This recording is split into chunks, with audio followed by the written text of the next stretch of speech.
Hi everyone. तो आज Nifty 160 point negative है, सेंसेक्स 200 पॉइंट निगेटिव है और बैंक निफ्टी 340 पॉइंट्स निगेटिव है। 15 मिनट्स में ये है आज का कैंडल। पहला कैंडल निगेटिव आया, इसमें आप फिबोनाची लगाए होगे, आपको एक ट्रेड मिला होगा और बहुत ही बढ़िया प्रॉफिट मिला होगा। मैं अभी भी इस कैंडल का मतलब नहीं समझ पाया हूँ और ये कैंडल का मतलब नहीं समझ पाया कि क्या हो रहा है। ये ग्लिच है, कुछ स्कैम कर रहे हैं, क्या हो रहा है मुझे नहीं समझ में आ रहा है अभी तक। क्योंकि इस टाइम जो यहाँ पर जिसने भी पुट लेके रखा होगा उसका तो बहुत ही ज़्यादा नुकसान हुआ होगा। अचानक से, सडनली से, ये अचानक से कहाँ से आप 5 मिनट में इतना ज़्यादा बड़ा कैंडल बना दे रहे हो, उसके बाद फिर सबके सब ये देखो 5 मिनट्स में इतना बड़ा कैंडल बन जा रहा है। और मैं आपको इसका ना एक और ऑप्शंस भी दिखाता हूँ। ये है वो ऑप्शंस का चार्ट, 5 मिनट्स में लगाओगे आप तो ये हुआ है। उस समय तक तो ये सही चल रहा था 40 से 50 के बीच में, अचानक से 50 वाला 114 हो गया और जो मेरे ख्याल से जितना मनी सब जीरो हो गया, वो सब के सब जीरो हो गया होगा। आप यहाँ पे देखोगे ना अभी अगर ऑप्शन चार्ट में, ये देखो क्या हुआ है, सब लाइन से जीरो हो गया है। ठीक है, एक सेकंड, सब जीरो हो गया है सब। मतलब इसी से पता चल रहा है कि ये कुछ तो ग्लिच है, क्या है नहीं है। अचानक से इतना बड़ा कैंडल बन जा रहा है। जो ऑप्शंस पुट का 100 रुपये में चल रहा था वो अचानक से 20 रुपये 10 रुपये पे आ गया। तो इसका मतलब अगर कोई मुझे समझा देगा तो समझ में आ जाएगा कि क्या चल रहा है। तो मुझे तो ऐसे ही लग रहा है कि स्कैम है या फिर कुछ ग्लिच है अभी भी, जो कि सही नहीं हो पा रहा। ऊपर से इतना रूल चेंज करना है, क्यों करना है रूल चेंज? सारे छोटे छोटे जितने भी हैं ट्रेडर्स, उन लोगों के ही पैसे जा रहे हैं, जो आप यहाँ पे आराम से बैठे होंगे और अचानक से इतना बड़ा रूल। तो नहीं कोई मांग रहा है आपसे चेंजेस, ये क्यों करना है समझ नहीं आ रहा। अब कब तक ये सही होगा तो देखते हैं। तो कल क्या करना है निफ्टी में वो एक बार मैं डिस्कस कर लेता हूँ। 15 मिनट्स में आ जाते हैं।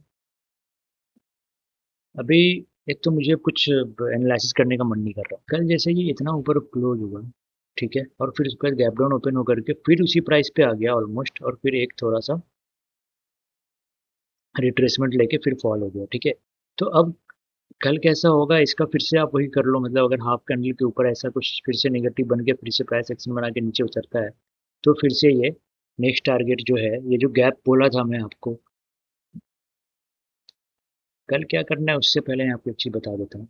ये जो गैप हुआ था ना, मुझे इसी का डर था। ठीक है, और ये गैप आपका फिल होते दिखेगा। ठीक है, ये जो गैप था यहाँ से यहाँ तक का, ये आपको फिल होते दिखेगा। जो कि मैं बोला था, गैप गैप अप जब भी होता है थोड़ा सा डरावना हो जाता है।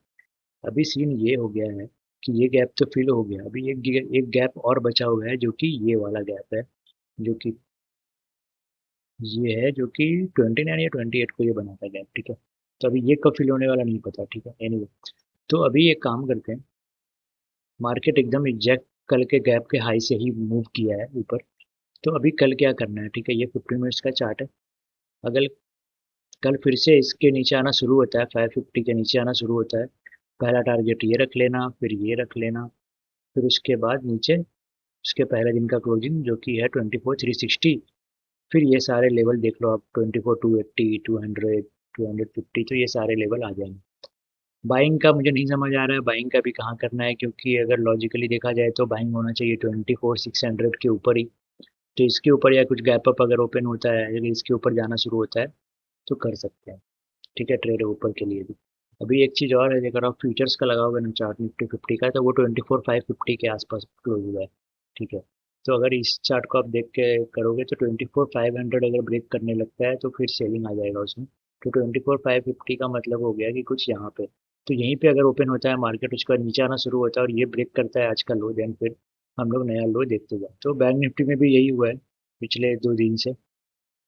ये बड़ा कैंडल, फिर ये बड़ा कैंडल, लास्ट में आज क्या हुआ है, आज इसमें भी सेम यही 50 फिबोनाची का 50% का टच किया, फिर उसके बाद सेलिंग आ गया। तो इसमें भी अच्छा खासा प्रॉफिट मिला होगा। ठीक है, खैर इस कैंडल के बारे में तो मैं बात नहीं करूंगा, तो इसको रहने देते हैं। अभी कल का बता देता हूँ मैं कि कल क्या करना है 15 मिनट्स में।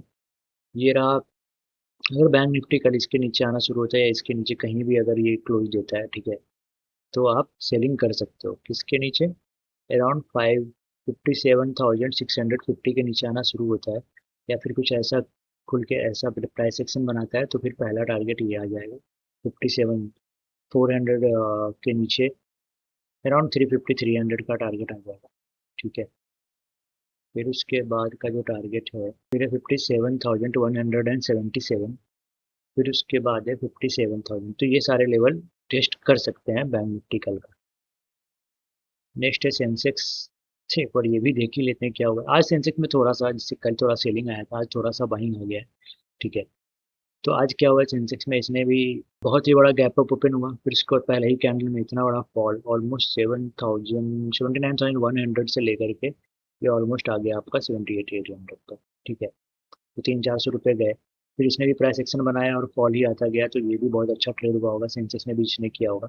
कल क्या करना है इसमें, जैसे ये 78,200 या 300 के नीचे आना शुरू होता है, 200 यहाँ है, 300 यहाँ, ठीक है, जैसे ही नीचे आना शुरू होता है पहला टारगेट आपका राउंड ऑफ रहेगा 78,000, सॉरी, पहला टारगेट आपका राउंड ऑफ रहेगा 77,000। फिर उसके बाद का जो टारगेट है, और इसमें भी जो गैप पेंडिंग था वो गैप फिल, ये तो गैप फिल कर चुका है। फिर ये है एक, तो ये जो, चलो ठीक है, ये गैप ऑलमोस्ट फिल कर चुका है, ये जो गैप ओपन हुआ था।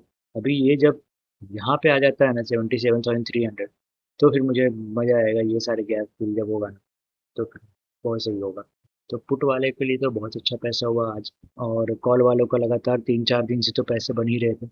ठीक है, मिलते हैं कल के वीडियो में। Okay, bye.